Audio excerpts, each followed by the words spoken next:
Claude, on reste dans l'art parce que vous nous parlez d'une galerie d'art très particulière à Montréal. Oui, c'est sur la rue Sainte-Catherine et ça se passe finalement en face des Faux-Founes électriques et c'est un petit peu l'esprit des Faux-Founes électriques. C'est Tania Lapointe qui nous amène dans ce lieu que pas grand monde connaît et pourtant.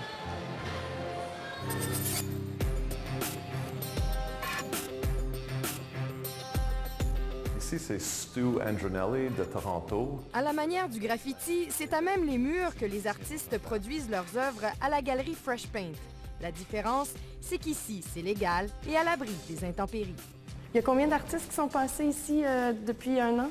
Depuis un an, probablement, avec toutes les shows, parce qu'on a fait aussi des group shows, fait qu'environ peut-être 450 artistes. Certains étaient très connus, comme Zilon et le collectif En Masse. D'autres sont en voie de le devenir. La galerie est située au 180 Sainte-Catherine, dans l'ancien édifice du journal La Patrie. Aujourd'hui, c'est l'église de Scientologie qui le prête gratuitement aux artistes. Quelqu'un qui est un petit peu plus traditionnel comme artiste va s'habituer à faire quelque chose qui est éphémère. Et un artiste qui est habitué de faire quelque chose d'éphémère va investir plus d'énergie et plus de temps dans quelque chose parce que ça va rester un petit peu plus longtemps. Après avoir attiré des milliers de visiteurs tous les mois, ce projet, porté à bout de bras par des bénévoles, tire à sa fin. L'idée de l'éphémère, c'est que il faut que ça parte.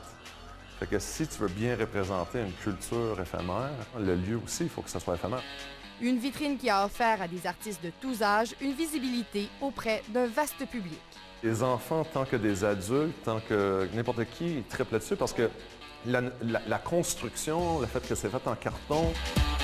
La galerie fermera ses portes à la fin du mois, après quoi l'édifice perdra sa vocation artistique. Mais d'ici là, on peut visiter l'exposition qui s'intitule « Papa ». Plusieurs artistes ont fait des panneaux découpés avec de l'art dessus pour mettre ton visage dedans. Si on va à Walt Disney, il y en a des trucs comme ça. Fait qu'on s'est dit que ce serait le fun pour la fin. Toutes les œuvres présentées à la galerie ont été documentées et feront l'objet d'un livre qui sera distribué à l'international. Tania Lapointe, Radio-Canada, Montréal.